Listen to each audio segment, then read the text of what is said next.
आज हम class 9th biology को जो है वो पढ़ने जा रहे हैं और बायोलॉजी का जो चैप्टर हमने पढ़ना है वो हमारे पास है सेल साइकिल।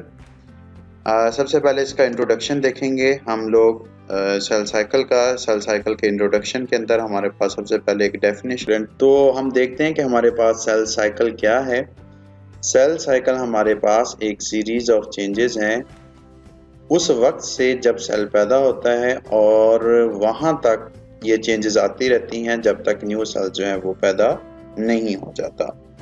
तो हमारे पास यहाँ पर सेल साइकिल के दो मेजर फेसेस हैं। एक हमारे पास इंटरफेज है और दूसरा हमारे पास एम फेज है।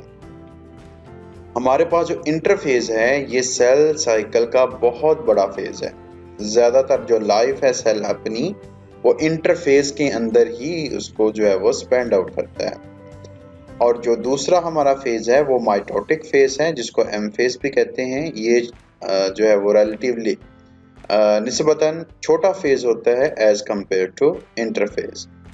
और ये सेल साइकिल का तकरीबन सेल साइकिल का 10% जो है वो हिस्से पर जो है वो मुश्तमिल होता है।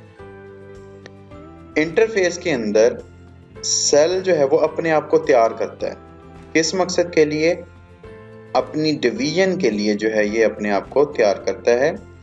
यहाँ पर इंटरफेज के अंदर सेल की जो मेटाबॉलिक एक्टिविटीज होती हैं वो तेज हो जाती हैं। और जो हमारे पास दूसरा फेज है माइटोटिक फेज, इस फेज के अंदर सेल की डिवीजन जो है वो हमारे पास टेक प्लेस होती है। सेल मतलब पेरेंट सेल जो है वो हमारे पास दो डॉटर सेल्स के अंदर जो है वो तकसीम हो जाता है। इंटरफेज के आगे हमारे पास फर्दर 3 फेजेस हैं जिसमें हमारे पास G1 फेज है, S फेज है और G2 फेज है। और माइटोटिक फेज के या M फेज के हमारे पास आगे फर्दर फेजेस हैं, प्रोफेज है, मेटाफेज है, एनाफेज है और टीलोफेज है। अब यहाँ पर हम देखते हैं एक डायग्राम के अंदर हमारे पास जो सीरीज ऑफ चेंजेस हैं उसमें हमारे पास जो इंटरफेज है G1 phase, S phase, G2 phase है, माइटोसिस है और एंड पर होनी है हमारे पास साइटोकाइनेसिस। ये वो सीरीज ऑफ चेंजेस हैं जिनके अंदर से सेल गुजरकर जो है वो जाता है और फिर उसके अंदर जो है वो डिवीजन कंप्लीट होती है और हमारे पास 2 न्यू डॉटर सेल्स जो हैं वो बन जाते हैं। G1 फेज जो है वो इंटरफेज का, इसके अंदर जो है वो सेल अपना जो साइकिल है उसको स्टार्ट करता है। अब G1 फेज हमारे पास किसका फेज है? ये इंटरफेज का है। और इंटरफेज हमने अभी देखा ये सबसे बड़ा फेज होता है। अब यहाँ पर जो प्रोटीन की सप्लाई है उसको इंक्रीज कर दिया जाता है G1 फेज के अंदर। और हमारे पास दूसरे नंबर पर नंबर ऑफ ऑर्गेनेलीज। अब वो ऑर्गेनेलीज कौन कौन सी जो है उनकी तादाद को इंक्रीज किया जाता है। हमारे पास माइटोकॉन्ड्रिया है, ये इन्वॉल्व होता है सेलुलर रेस्पिरेशन के अंदर। राइबोसोम की तादाद को बढ़ा दिया जाता है, ये इन्वॉल्व होते हैं प्रोटीन की सिंथेसिस के अंदर। और सेंट्रियोल्स को इंक्रीज कर दिया जाता है, इनकी डुप्लीकेशन हो जाती है सेंट्रियोल्स की। अब ये जो सेंट्रियोल्स हैं ये एक्चुअली क्या काम करते हैं? ये स्पिंडल फाइबर्स बनाते हैं और वो जो स्पिंडल फाइबर्स होते हैं वो सेल की डिवीजन के अंदर इन्वॉल्व होते हैं। और इस फेज के अंदर जो सेल होता है वो साइज के अंदर जो है वो हमारे पास ग्रो हो जाता है, उसका जो साइज है वो इंक्रीज हो जाता है। अब यहाँ पर हमारे पास G1 फेज के अंदर काफी सारे एंजाइम की सिंथेसिस होती है, सिंथेसिस ऑफ वेरियस एंजाइम। अब वो कौन कौन से एंजाइम है? हमारे पास DNA पॉलीमरेज है, DNA प्राइमेज है, DNA हेलिकेज है, DNA लाइगेज है और टोपोआइसोमरेज है। ये सारे एंजाइम जो हैं जो G1 फेज के अंदर बन रहे हैं, ये हमारे पास G1 फेज है। ये सारे एंजाइम आगे यूज होने हैं हमारे पास S फेज के अंदर। तो अब हमारे पास जो है वो ये S फेज है। S फेज के अंदर हमारे पास क्या होगा? डुप्लीकेशन ऑफ क्रोमोसोम होगी। यहाँ पर हमारे पास क्रोमेटिन मटेरियल मौजूद होता है और उसकी डुप्लीकेशन हो जाती है और हमारे पास 2 सिस्टर क्रोमेटिड्स जो हैं वो बनते हैं। जैसे कि कंप्लीट डायग्राम के अंदर हमारे पास जो है वो नज़र आ रहा है। इस डायग्राम के अंदर हमें नज़र आ रहा है कि हमारे पास एक क्रोमोसोम मौजूद है और उसके साथ 2 सिस्टर क्रोमेटिड जो है वो मौजूद हैं। तो एस फेज के अंदर हमारे पास डुप्लीकेशन ऑफ क्रोमोसोम्स होती है, और डुप्लीकेशन ऑफ क्रोमोसोम कौन करवाते हैं? हमारे पास एंजाइम करवाते हैं। वो एंजाइम करवाते हैं जो हमारे पास G1 फेज के अंदर जो है वो बन फेज के अंदर हमारे पास क्या होनी है? सिंथेसिस ऑफ ट्यूब्यूलन प्रोटीन्स होनी। अब ये जो ट्यूब्यूलन प्रोटीन्स हैं ये एक्चुअली स्पिंडल फाइबर्स बनाती हैं। ये हमारे पास सिंथेसिस ऑफ ट्यूब्यूलन प्रोटीन्स होनी है, और इन ट्यूब्यूलन प्रोटीन से क्या बनने हैं? स्पिंडल फाइबर्स बनने हैं। और ये स्पिंडल फाइबर्स हेल्प करते हैं हमारे पास, किसके अंदर हेल्प करते हैं? हमारे पास सेल की डिवीजन के अंदर। अब जैसे ही हमारे पास G2 फेज कंप्लीट होता है तो हमारे पास जो नेक्स्ट फेज स्टार्ट हो जाता है वो है हमारे पास M फेज। M फेज मतलब माइटोटिक फेज। माइटोटिक फेज के अंदर एक जो हमारे पास डॉटर सेल होता है, माइटोटिक फेज के अंदर हमारे पास जो पेरेंट सेल होता है वो डिवाइड हो जाता है।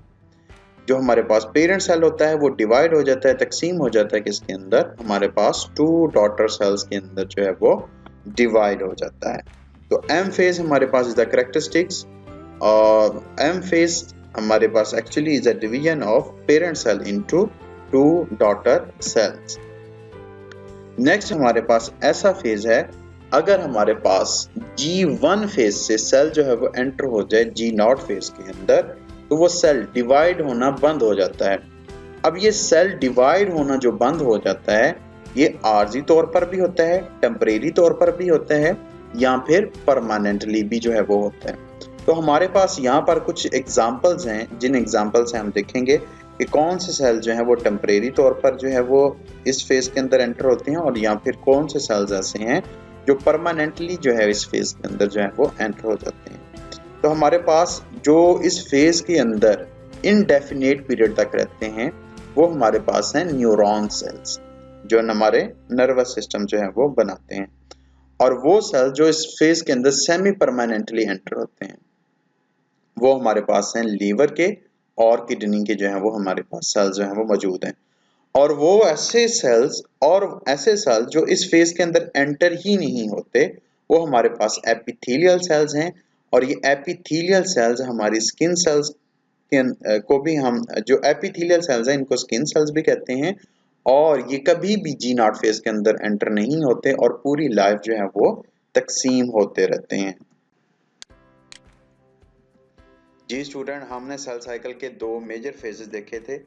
अब वो मेजर फेजेस हमारे पास जो हैं वो कौन कौन से हैं?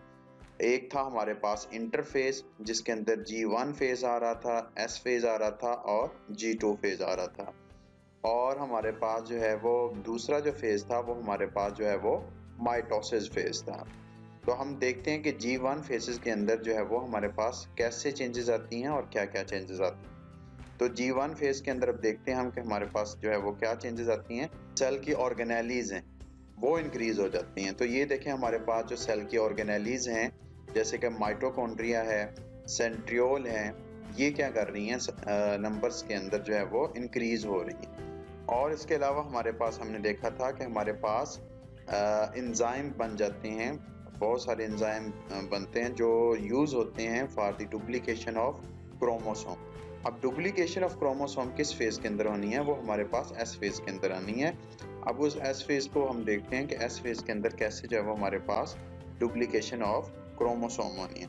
यहाँ पर हमारे पास जो है वो एस फेज स्टार्ट हो चुका है। एस फेज के अंदर हमारे पास यहाँ पर देखें कि डुप्लीकेशन ऑफ क्रोमोसोम हो रही है। अब G2 फेज के अंदर हमारे पास क्या होना है? एस फेज के अंदर तो हमारे पास डुप्लीकेशन ऑफ क्रोमोसोम हो चुकी है।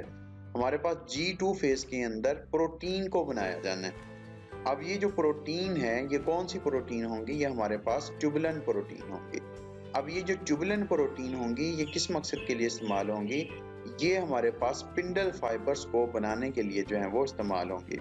यहाँ पर एक चीज और मैं आपको बताता हूँ, ये जो एंजाइम हमारे पास नजर आ रहे हैं ये एंजाइम हमारे पास G1 फेज के अंदर जो है वो बन चुके थे। अब ये जो हमारे पास सेंट्रियोल्स हैं ये सेंट्रियोल सेल्स के अपोजिट पोल्स की तरफ जो है वो मूव कर जाएंगे।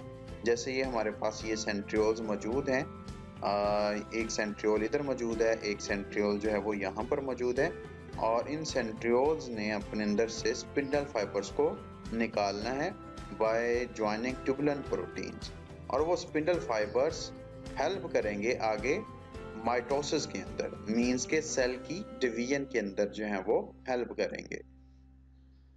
तो यहाँ पर हमारे पास आगे माइटोसिस, यहाँ पर हमारे पास पीछे जो है वो इंटरफेज की तीनों फेजेस हमने देख ली।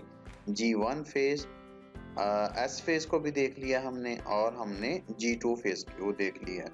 अब हमारे पास सेल साइकिल का जो दूसरा फेज है वो हमारे पास जो है वो माइटोसिस फेज है। माइटोसिस फेज के अंदर एक्चुअली हमारे पास क्या होनी है, सेल की डिवीजन होनी है। माइटोसिस फेज को आगे हमारे पास डिवाइड किया गया है प्रोफेज के अंदर, मेटाफेज, एनाफेज और टीलोफेज के अंदर जो है वो डिवाइड किया गया है।